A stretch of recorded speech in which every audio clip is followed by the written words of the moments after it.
I'm MichaelElkin, and I've been an IFS lead trainer for about 4 years. I knew Dick Schwartz for about 10 years before I really ran into IFS, and we were both on the circuit traveling around the country doing workshops for therapists. And I had read his stuff, but I hadn't read it carefully, and I really thought he was doing pretty much what I was doing. And when I talked to him about cases, it sounded like he was pretty much doing what I was doing. And I had really no idea until I actually, in 1995, I went to an AFTA meeting, American Family Therapy Academy, and I never presented for them because they're just my competition. And he did a demo, and the minute I saw the demo, I realized that what he was doing was so far beyond what I was doing or anybody else was doing, that literally I stopped doing what I was doing that day and started doing IFS. And it was not just a technique or a way, a tool of doing therapy. It was a whole way of seeing the world and a whole way of seeing healing. It's that they have the same kind of experience I do. I did when I saw it. And they become like me, which is a fanatic who stops people on the street to give them the good news. I really try to transfer my enthusiasm for the model to my students. And I have to say, I think I've been pretty successful. I have a pretty enthusiastic bunch of students. Non-linear, demonstrative, provocative. I like to provoke people and trigger parts and then respond to those parts with compassion and curiosity. And so I think I'm fairly irritating to people in the very early going. And I notice in my early evaluations, people say that I trigger them. But that's what it resolves as it goes along, as they develop a tolerance for my stuff. My favorite exercise is what they call the fire drill.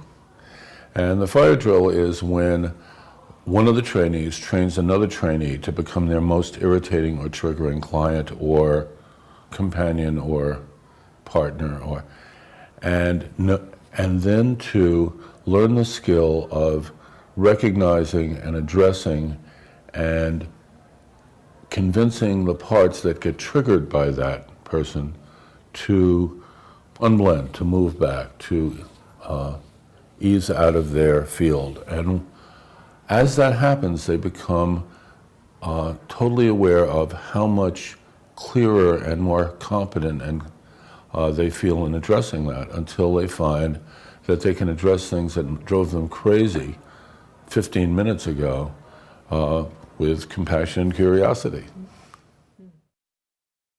I can't think of just anybody who wouldn't benefit from taking the IFS training, in fact, including very senior very senior therapists in almost any other model. And one of the things I see on evaluations consistently is, this training has been one of the most significant experiences in my life. And it isn't what we teach them in a linear way. It's what they discover about themselves and their resources as they do the training and the practice. It's a way of seeing people, it's a way of seeing yourself, it's a way of understanding healing and connection. And so it really doesn't matter what you do. I mean, the moment you begin to experience that when somebody is acting in an irritating way, that's not them, that's a part of them. And it's also a part of you that's responding to them. And the reason that part of you is responding to them is because somehow whatever they did has made that part feel frightened about the quality of its being. And if that fear is relieved, and it can be, then you'll respond to them with curiosity and compassion. It's very much as if somebody accused you, said, the problem with you, Karen, is you're a communist. And my guess is, when I say that, you don't say, how could he say that? You say, why would Michael say something like that? I wonder if he's upset or delusional. Because there's no part of you that really believes you are a communist. So it's very easy for you to respond to me with compassion and curiosity. Now, if you worked with IFS for a while, if I said, you're selfish and deceitful, you might find yourself responding exactly the same way. Well, why would Michael say something like that? I wonder what's going on with him, that as opposed to feeling threatened or attacked or frightened. And so you could respond to me with love, and pretty soon I'd probably be responding with love back.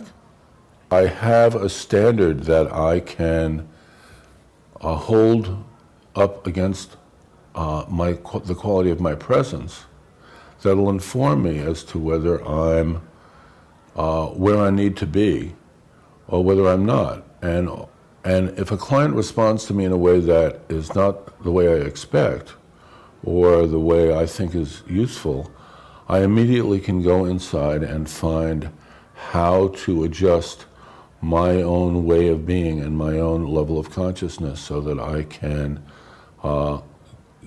get back to where we need to be. I can explain IFS now in about 15 minutes to people. What people really get from the IFS training is they begin to learn how to find self in themselves and other people. And that's something you just have to do. You can't read about it. I mean, you can read about it, and you can understand how it probably works. But experiencing it is incomparable. There's no other way to understand it. So I had lunch with a person who's internationally known therapist in another model and very expert at IFS. I mean, she was in a consultation group with me for 4 years, and I think she could probably teach IFS. And she said, "Should I do the basic training?" And I said, "Yes." And I think she will. Because I can't imagine why anybody would pass up the opportunity to do it. It's, and we keep getting feedback saying this is, some people say this is the most significant experience I've ever had, and a lot of people say it's one of the most significant. But it's a very powerful experience, and unfortunately, as a lead trainer, I miss out on a lot of what people are talking about because I'm not there in the practice groups and in the small groups, the support groups where people really do the work. And all I do is get up and lead exercises and give lectures. And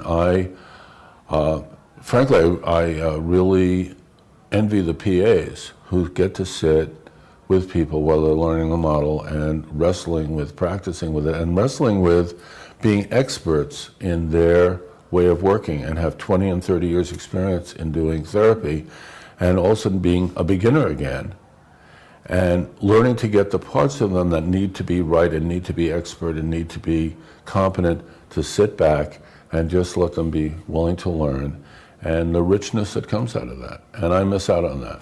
I've always been an outsider, and I've sort of identified myself as an outsider. And when I began to do IFS, the longer I've been in it, the longer I've felt a part of something here in this dimension larger than myself. And I found a community of people that has really changed the quality of my experience and the quality of my experience of myself in relationships other than in my, partner relationship. And even, I brought my wife down to Mexico, as many IFS therapists do. It's the way to sort of get your spouse on the team. And she totally fell in love with it too. So now we have that as a language which we can share too. But it's cured my uncle, and I'll take 3 bottles.